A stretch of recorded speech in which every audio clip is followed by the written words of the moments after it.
राधे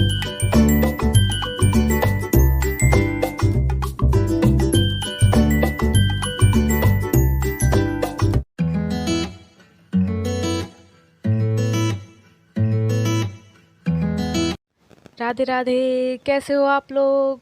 तो हमारा चल रहा है क्लास 6 का चैप्टर 5, जिसका नाम है सेपरेशंस ऑफ सब्सटेंसेस। इस चैप्टर का एक पार्ट हमने कर लिया है, जिसमें हमने इंट्रोडक्शन पढ़ लिया और एनसीईआरटी की एक्टिविटी 1 कर ली है। आज हम पढ़ेंगे मेथड ऑफ सेपरेशंस, जैसे हैंड पिकिंग, विनोइंग, थ्रेसिंग और सिविंग। ये सारे कौन से मेथड होते हैं और इनसे हम कैसे सेपरेशंस करते हैं। तो चलिए स्टार्ट करते हैं हैंड पिकिंग से। हैंड पिकिंग ये हमारी एनसीईआरटी की बुक में एक एक्टिविटी 2 दे रखी है, उसके थ्रू हैंड पिकिंग अच्छे से समझ में आ जाएगा। पर अगर हम इसे सिंपल लैंग्वेज में समझें तो हैंड पिकिंग होता है हाथों से सेपरेशंस करना, ठीक है। इसमें कोई भी मशीन्स का यूज़ नहीं होता, इसमें सिर्फ हम हाथों का यूज़ करते हैं। तो इसको मोस्टली हम घरों में यूज़ करते हैं। Bring a packet of food grains purchased from a shop to the home। आपको कोई भी ग्रेन्स घर पर लेके आना है मार्केट से खरीद कर, चाहे वो कुछ भी हो सकता है, जैसे चावल लिया हो, दाल लिया हो, कोई भी ग्रेन्स आपको घर पर लेके आनी है मार्केट से। Now spread the grains on a sheet of paper. फिर उस जो ग्रेन आप लेके आए हो उसको एक शीट ऑफ पेपर पे फैला देना है। Do you find only one kind of grain on the sheet of paper. जब आप ग्रेन्स को शीट पर फैलाओगे तो आपको उसमें क्या क्या चीज़ें देखने को मिलेंगी। Are there pieces of stones, husk, broken grain and particles of any other grains in it. आपको उसमें कुछ स्टोन्स यानी कि कुछ कंकड़ देखने को मिलेंगे, हस्क यानी कि जो गेहूं के ऊपर का छिलका होता है, जब उसमें से गेहूं नहीं निकलता बाहर, उसको हस्क बोलते हैं, हिंदी में उसको बाली बोलते हैं। अगर आप गेहूं लेके आए हो घर में तो उसमें आपको ज़रूर देखने के लिए मिलेंगे हस्क। और ब्रोकन ग्रेन्स, कभी कभी हम दाल लेके आते हैं तो उसमें कोई और दाल भी मिक्स होके आ जाती है और टुकड़े भी निकल आते हैं, तो उसे बोलते हैं broken grains. And particles of any other grains, और कभी कभी दूसरी दालों के पार्टिकल्स भी उसमें निकल आते हैं। Now remove with your hands the pieces of stones, husk and other grains from it. फिर क्या करोगे आप, जो भी आपको इसमें चीज़ें दिखाई दे रही हैं जैसे स्टोन्स, हस्क और अदर ग्रेन्स, तो उनको आप हैंड से पिक कर सकते हो और रिमूव कर सकते हो। This method of hand picking can be used for separating larger size impurities like the pieces of dirt, stones and husk from the wheat, rice and pulses. Wheat, rice और pulses में से आप larger impurities को remove कर पाते हो by hand. उसको हम बोलते हैं हैंड पिकिंग मेथड। जैसे कोई भी हमने व्हीट लिया, राइस लिया, पल्सेस लिए, तो जो उसमें जो इम्प्योरिटीज़ होती है उसकी क्वांटिटी ज़्यादा नहीं होनी चाहिए। अगर ज़्यादा होती है तो हम हैंड पिकिंग मेथड से उसको नहीं निकाल सकते। The quantity of such impurities is usually not very large. वही लिख रहा है कि क्वांटिटी ज़्यादा नहीं होनी चाहिए इम्प्योरिटीज़ की। अगर हैंड पिकिंग को हम अच्छे से समझें तो इसका बेस्ट एग्जाम्पल है कि दाल, चावल ये सबके घरों में बनती हैं। तो बनाने से पहले हमारी मम्मी उनको साफ़ करती हैं, हैंड पिकिंग मेथड से उसको साफ़ करती हैं। उसमें थोड़ी बहुत स्टोन्स होती हैं या कोई भी डर्ट या कुछ भी होता है तो उसको पहले निकाल देती हैं, फिर उसके बाद उनको बनाती हैं। तो वो होता है हैंड पिकिंग मेथड, यानी कि कम क्वांटिटी को अगर हम हाथ से निकाल सकते हैं वो होता है hand picking method. I hope कि आपको अच्छे से समझ में आ गया होगा। This is the diagram of hand picking. ये हैंड पिकिंग का डायग्राम है, इसमें आपको क्लियरली समझ में आ जाएगा। ये एक लड़की है जिसने दाल ले रखी है। ये जूम करके दिखाए गए हैं पल्सेस फ्री फ्रॉम स्टोन और pulses containing small pieces of stone. ये इधर जो एरो दिखा रखा है उसमें दिखा रहे हैं कि दाल के अंदर छोटे छोटे स्टोन के पीसेस हैं। उधर की साइड में उसने स्टोन अलग कर दिए और दाल अलग कर दी है, यानी कि स्टोन निकल चुके हैं दाल में से। और ये है small pieces of stone separate by hand picking. ये लड़की क्या कर रही है, स्मॉल पीसेस मतलब स्टोन को अलग कर रही है, छोटे छोटे टुकड़े स्टोन के हैंड पिकिंग मेथड से। आई होप डायग्राम भी आपको अच्छे से समझ में आ गया होगा। विनोइंग, विनोइंग होता है जिसमें हम एयर की मदद से, विंड की मदद से हल्की चीज़ों को अलग करते हैं। एनसीईआरटी की बुक में ये एक्टिविटी 3 दे रखी है, इसकी हेल्प से आपको विनोइंग अच्छे से समझ में आ जाएगा कि विनोइंग होता क्या है। Make a mixture of dry sand with saw dust और पाउडर ड्राई लीव्स। आपको एक मिक्सचर बनाना है जिसमें सैंड ले लीजिए, सॉडस्ट ले लीजिए और पाउडर ड्राई लीव्स ले लीजिए। Keep this mixture on a plate और अ न्यूज़पेपर। इस मिक्सचर को प्लेट पर रख लो या फिर न्यूज़पेपर पर रख लो। Look at this mixture carefully, और उस मिक्सचर को ध्यान से देखो। Can the two different component be made out easily? क्या आपको दो तरह के कंपोनेंट दिख रहे हैं? Are the size of particles of the two component similar? क्या दोनों पार्टिकल्स के साइज सिमिलर हैं? हमें कई तरीके के कंपोनेंट दिखेंगे क्योंकि हमने उसमें ड्राई सैंड मिलाई है, सॉडस्ट मिलाई है और पाउडर ड्राई लीव्स मिलाया है, तो मतलब हमें अलग अलग कंपोनेंट दिखाई देंगे और उसके साइज़ भी अलग होंगे क्योंकि सैंड का साइज़ अलग होता है, सॉडस्ट का, पाउडर ड्राई लीव्स का साइज़ अलग होता है। Would it be possible to separate the component by hand picking? जो आपने कंपोनेंट का मिक्सचर बनाया है, क्या आप उसे हैंड पिकिंग से सेपरेट कर सकते हो उन कंपोनेंट्स को? तो नहीं कर सकते क्योंकि वो पाउडर फॉर्म में है। Now take your mixture to an open ground and stand on a raised platform. तो आपको क्या करना है, जो आपने मिक्सचर बनाया है उसको एक ओपन ग्राउंड में लेके जाना है और स्टैंड खड़े मतलब सीधे खड़े होके उस मिक्सचर को आपको हवा में नीचे की साइड में करना है। अभी आपको डायग्राम में देख के समझ में आ जाएगा कैसे करना है। होल्ड द प्लेट और the sheet of paper containing the mixture at your shoulder height.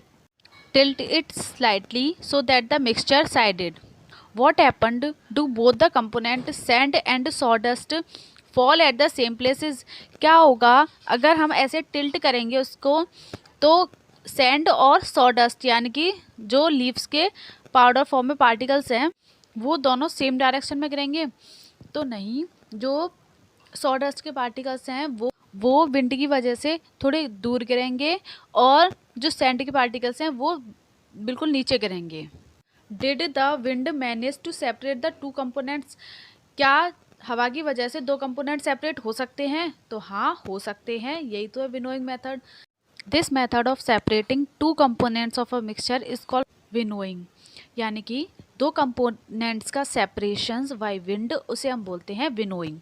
This method is commonly used by farmers to separate lighter husk particles from heavier seeds of grains. ये method ज़्यादातर farmers करते हैं जब उनको या गेहूँ में से, ग्रेन्स में से हस्क को अलग करना होता है, तब वो यही मेथड अपनाते हैं। तो ज़्यादातर ये गेहूँ में ही होती है और फार्मर्स करते हैं। This is the diagram of winnowing. ये क्या कर रहे हैं, देखो ऐसे करके हमको खड़ा होना है, ऐसे टिंट करना होता है उसको, जिसमें भी आप उसको रख रहे हो सीड्स को, और हस्क जो है हवा की वजह से अलग होता जा रहा है, ग्रेन्स नीचे होते जा रहे हैं, सीड ऊपर हैं। तो ऐसे हम करते हैं विनोइंग मेथड। आई होप कि आपको विनोइंग अच्छे से समझ में आ गया होगा। थ्रेसिंग, ये मेथड जब करी जाती है जब हमको हस्क से गेहूं को अलग करना हो। हस्क मतलब बाली से गेहूं को जब हम अलग करते हैं तब ये थ्रेसिंग मेथड करी जाती है। You must have been bundles of wheat stalks lying in field after harvesting the crop. जब क्रॉप की कटाई कर लेते हैं तो उसके बंडल्स बना के पूरे फील्ड में रख लेते हैं। Stalks are dried in the sun before the grain is separated from the them. उसको काटने के बाद उसके बंडल्स बना के फिर हम उसको थोड़ी दिनों के लिए सन में सुखाते हैं ताकि उनमें कोई भी मॉइस्चर ना रहे। Each stalk has many grain seed attach to it. हर स्टॉल में बहुत सारे ग्रेन्स अटैच्ड होते हैं। How does the farmer separate grains seed from those bundles of stalks? अब मान लो एक स्टॉक में 7 to 8 ग्रेन्स हैं, तो बंडल्स ऑफ स्टॉक्स में कितने सारे ग्रेन्स होंगे? तो फार्मर्स उनको कैसे सेपरेट करते हैं? The process that is use to separate grains from stalks is threshing. तो यही प्रोसेस जिसमें हम ग्रेन्स को सेपरेट कर रहे हैं स्टॉक्स से, इसी मेथड को हम बोलते हैं थ्रेसिंग मेथड। इस प्रोसेस में स्टॉक्स को पीटा जाता है ज़मीन पर ताकि उसमें से ग्रेन्स अलग हो जाएं, ग्रेन्स की सीड अलग हो जाए। In the process the stalks are beaten to free the grain seed. Sometimes threshing is done with the help of bullocks. कभी कभी ब्लॉक्स की मदद से भी थ्रेसिंग किया जाता है। Machines are also use to thresh large quantities of grain. जब ज़्यादा मात्रा में ग्रेन्स को अलग करते हैं तो मशीन्स का यूज़ किया जाता है। पीटा कैसे जाता है ये आपको इमेज देख के समझ में आ जाएगा। ये है डायग्राम थ्रेसिंग का। ये जो लेडीज़ हैं वो थ्रेसिंग प्रोसेस कर रही हैं। इसमें ये जो लेडीज़ हैं इनके हाथ में है बंडल्स ऑफ स्टॉल्स। इसमें से ये ग्रेन्स को अलग कर रही हैं पीट पीट के ज़मीन में। ऐसे करने से सीड अलग हो जाते हैं। तो इसी प्रोसेस को हम बोलते हैं थ्रेसिंग प्रोसेस। और ये कब करी जाती है? जब हमारी फसल की कटाई हो चुकी होती है, उसके बाद जब हम गेहूं को अलग करते हैं तब ये प्रोसेस करी जाती है। आई होप कि आपको थ्रेसिंग अच्छे से समझ में आ गया होगा। और जो मशीन इसमें यूज़ करी जाती है उसका नाम है thresher machine. Sieving. Sieving process आप लोगों ने घर में देखी होगी, आपके घर में होती है। जब हम आटा गूंथते हैं तो क्या करते हैं, सबसे पहले हम उसे छानते हैं। तो छानने के लिए किसको यूज़ करते हैं? सीव को यूज़ करते हैं, छलनी को यूज़ करते हैं।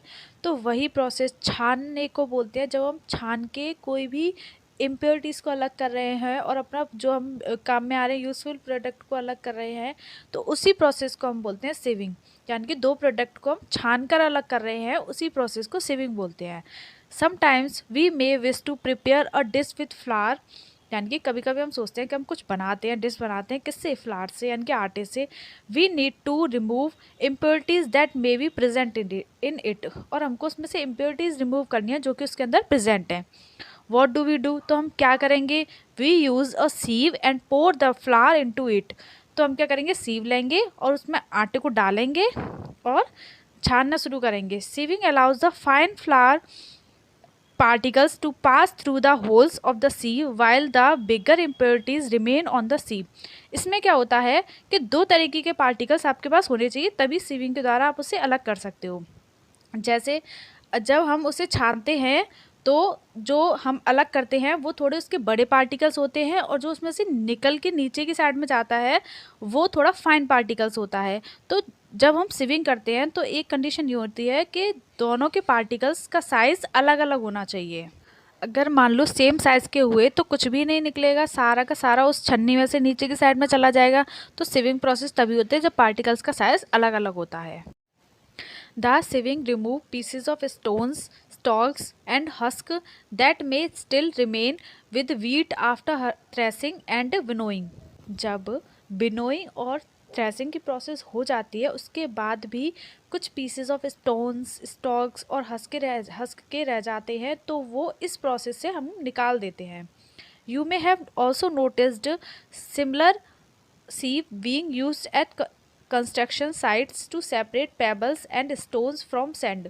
आपने ये जो सीविंग प्रोसेस होगी ये कंस्ट्रक्शन साइट पर भी देखी होगी। जब मिस्त्री बालू को यूज़ करते हैं तो उससे पहले वो उसे छानते हैं ताकि उसमें से पेबल्स और स्टोन्स अलग हो जाएं और उनको एक फाइन पार्टिकल्स मिल जाएं जिनको वो यूज़ कर सकें। आई होप कि आपको सीविंग प्रोसेस अच्छे से समझ में आ गई होगी, चारों प्रोसेस अच्छे से समझ में आ गई होंगी। नेक्स्ट हम करेंगे sedimentation, decantation and filtration. Thank you.